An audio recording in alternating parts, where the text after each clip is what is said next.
March is here, and that means it's time for some garden chores. It's the perfect time to set us up for a great gardening season.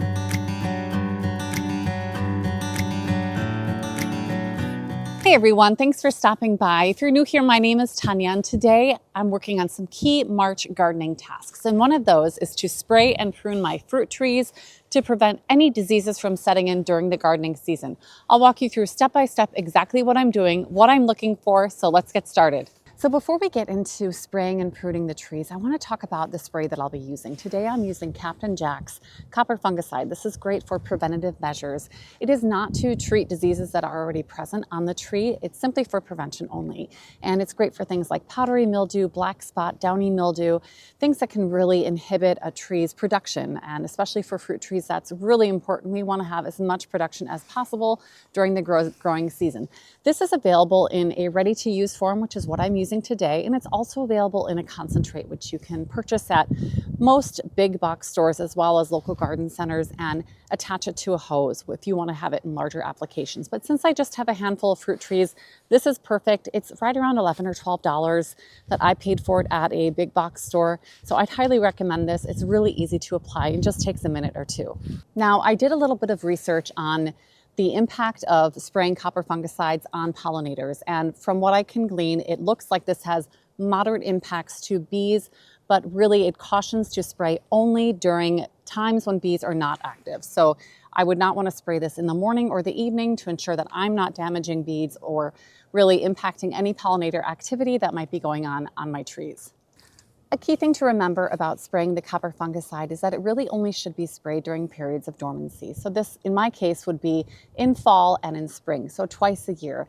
I would spray it in November after the leaves have fallen, and then again in February or March, early spring, before the tree breaks dormancy and emerges with blooms.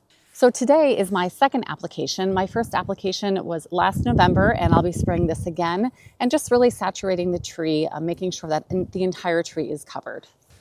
So this is a patio peach bonfire tree that I picked up at Home Depot last gardening season. And as you can see, it is already loaded with buds. I actually overwintered this in my shed because I kept it in a pot, and it is only hardy down to a zone 5. So I wanted to ensure that the tree would be safe and warm enough during our very bitter winters. And I wanted to make sure that I didn't damage any of these buds. And I can see the tree is really already loaded.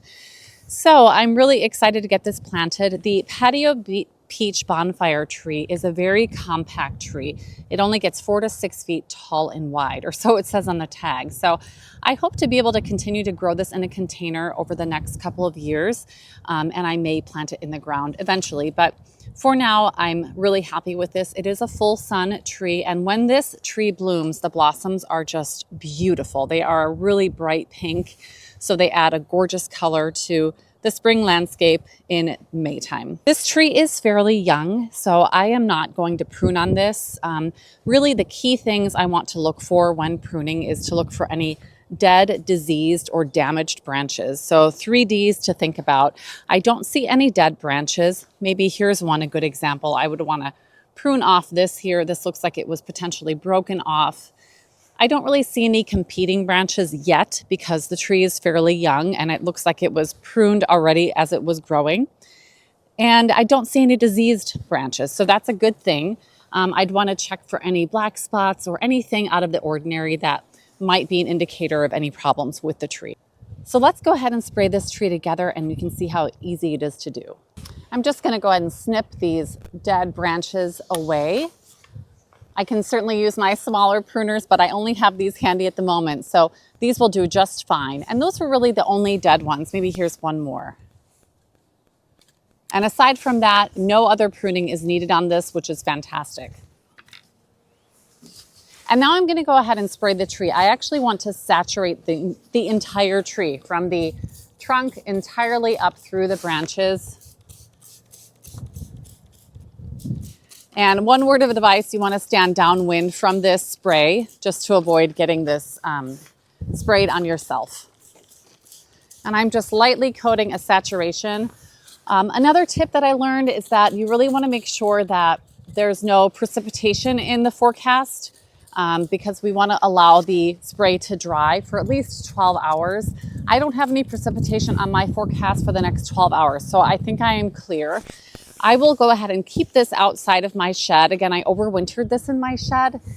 So I think the temperatures are now warm enough to leave this outside on my deck. So I'll let it dry in the sun, and I think it should be dry by tomorrow morning.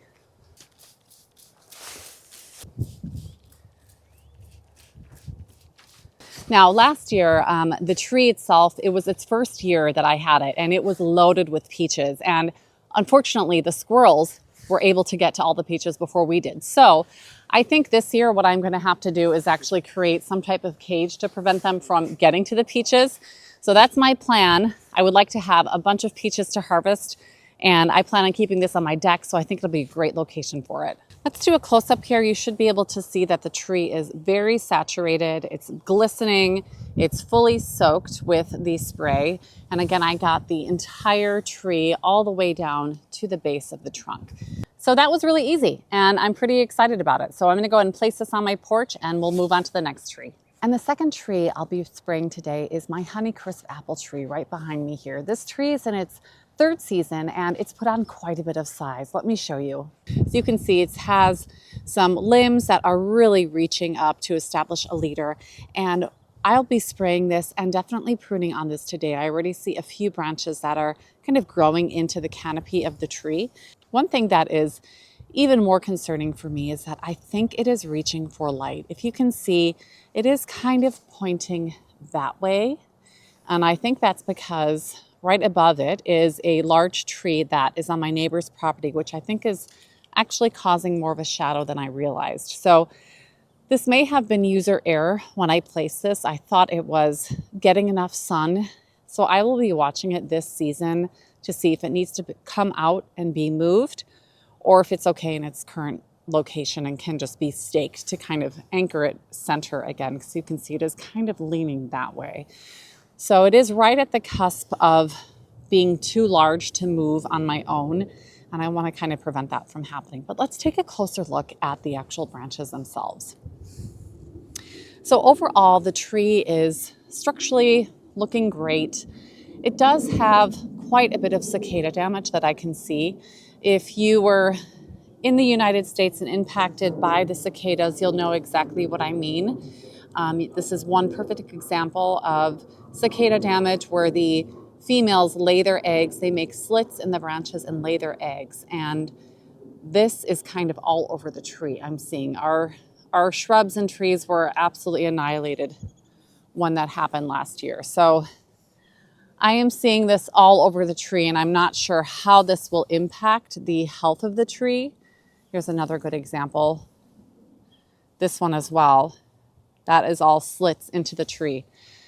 So I'm hopeful that the tree will continue to bud up and produce fruit, even though it was pretty damaged.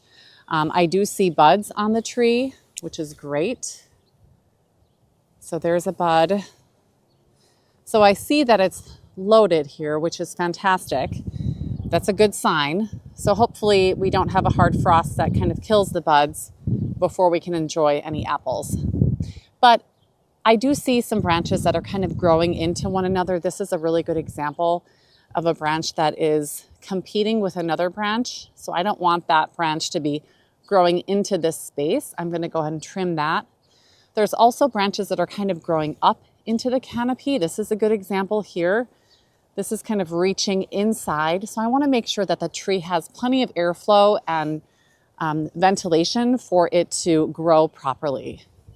Here's a really good example right here. This is kind of just growing right up in the middle. So I will be pruning those away, again, just to open up the canopy, allow proper airflow, and just to create an opportunity for lush harvest. I will likely also be pruning the tops of the trees here, if I can reach up there, just to size control it a bit.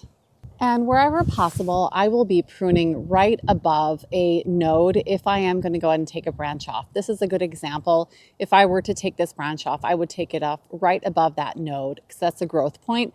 So I just want to make sure that I'm being intentional about my cuts that I'm making.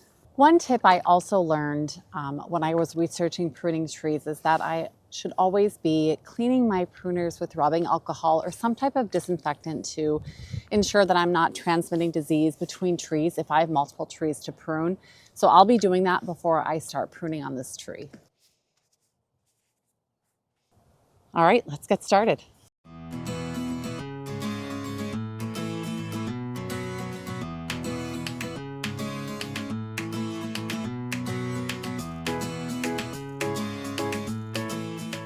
All right, I'm gonna go ahead and spray this tree and try to reach as high as I possibly can.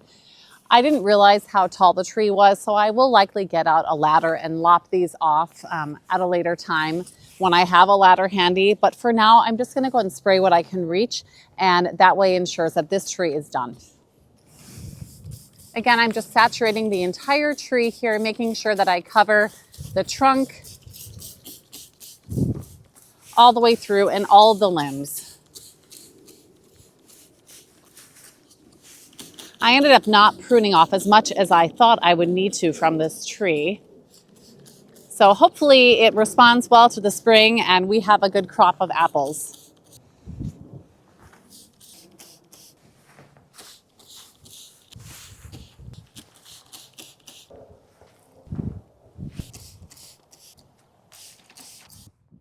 Well, that all in all wasn't too bad. It took me about 30 minutes to do, and I'm so glad I got that done and checked off my checklist.